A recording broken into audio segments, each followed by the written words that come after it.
La parole est à Monsieur Rudy Sall. Merci, Monsieur le Président. Ma question s'adressait à Monsieur le Premier ministre. Avant même les événements de Bruxelles, j'avais l'intention de vous interroger sur la sécurité dans nos aéroports, notamment les jours de grève. En effet, je me suis trouvé, comme beaucoup de Français et de passagers, bloqué à l'aéroport d'Orly dimanche après-midi.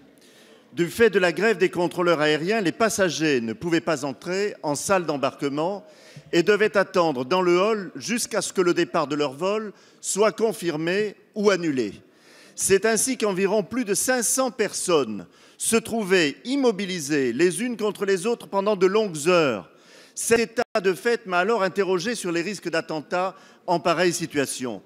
C'est pourquoi je crois que de tels rassemblements dans les aéroports, les gares ferroviaires ou routières, sans contrôle, les jours de grève, devraient être mieux réglementés, voire interdits, à moins que le droit de grève lui-même ne doive être réexaminé quand la sécurité des personnes est en jeu.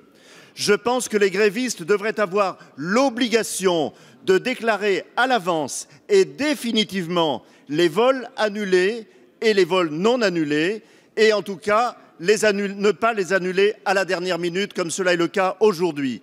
Ceci résoudrait ce type de problème, et donc je vous demande quelles initiatives vous entendez prendre et si vous partagez cette analyse. Je vous remercie. Merci. La parole est à Monsieur Alain Vidalis, secrétaire d'État chargé des transports, de la mer et de la pêche. Oui, merci, Monsieur le Président. Monsieur le député, nous étions ce matin avec le ministre de la Défense et le ministre de l'Intérieur à Roissy pour voir la mise en œuvre des mesures qui ont été annoncées hier suite aux événements dramatiques et à la question de la sécurité dans les aéroports, qui est évidemment une question tout à fait légitime. Nous avons constaté à la fois le nombre de patrouilles supplémentaires qui sont mises en place par la gendarmerie des transports, mais aussi dans le cadre de l'opération Sentinelle. Nous avons aussi regardé les nouvelles procédures s'agissant de la nécessité d'avoir une pièce d'identité lorsqu'on est dans l'espace public, mais aussi des questions qui se posent lorsqu'on a passé les contrôles et notamment de la sécurité.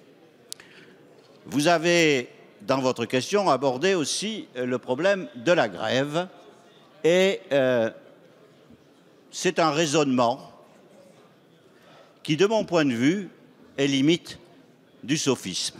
Pourquoi? Parce que les deux questions sont légitimes. On a le droit de poser la question de la sécurité dans les aéroports. Je viens de vous répondre pour partie. On a aussi le droit, c'est légitime, de poser une question sur la grève, notamment dans les aéroports. Mais faire le lien entre la question des attentats et la question de la grève, je pense que vous êtes sur un terrain intellectuellement que je ne peux pas partager, que le gouvernement ne peut pas partager. Il y a bien deux questions et je pense qu'il est beaucoup plus rationnel de prendre les deux questions et de répondre aux deux. Sur la première, j'ai répondu sur les moyens. Sur la seconde, le choix du gouvernement, c'est le choix du dialogue social. Et je dis clairement, sur la grève qui a eu lieu dimanche, le gouvernement regrette qu'une organisation syndicale, alors que nous étions dans la phase de négociation à la direction de la direction civile, qu'ils aient choisi le moyen de la grève. Il y avait deux questions, il ne s'agit pas de les mélanger et elles nécessitent deux réponses. Merci. La parole est à Madame Valérie Lacroix.